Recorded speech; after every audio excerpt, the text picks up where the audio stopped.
Hi hello welcome to రైతు సమాచార వేదిక. నేను మీ బాబురావు. మీరు చూస్తున్నారు రైతు సమాచార వేదిక యూట్యూబ్ ఛానల్. సో మన ఛానల్ని కొత్తగా ఎవరైతే చూస్తున్నారో దయచేసి సబ్స్క్రైబ్ చేయండి, అదేవిధంగా ఒక లైక్ చేసి సపోర్ట్ చేయండి ఫ్రెండ్స్. సో మిరప పంటలో మనకు గ్రోమర్ వారి అక్యూస్ స్ప్రే అండి, చిల్లీ స్పెషల్ అని అంటాము.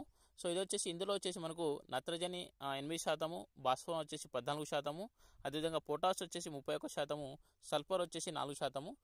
ఇది ఏ విధంగా మనకు హెల్ప్ అవుతుందంటే మనకు ఫ్లవరింగ్ బాగా రావడానికి, వచ్చిన పూత అనేది డ్రాప్ అవ్వకుండా పూత అనేది పిందెగా సాగడానికి, అదేవిధంగా మనకు కాయ మంచి క్వాలిటీగా గ్రీనీస్గా రావడానికి, మంచి నాణ్యత రావడానికి చాలా బాగా హెల్ప్ అవుతుంది. సల్ఫర్ ఉంది కాబట్టి సో మనకు అన్ని రకాల పోషకాలు అయితే ఇందులో కలిగి ఉంటుంది. సో పూత అనేది పుప్పొటోనుల ద్వారా మొక్క నుంచి ఆహారం తీసుకుంటుంది కదా.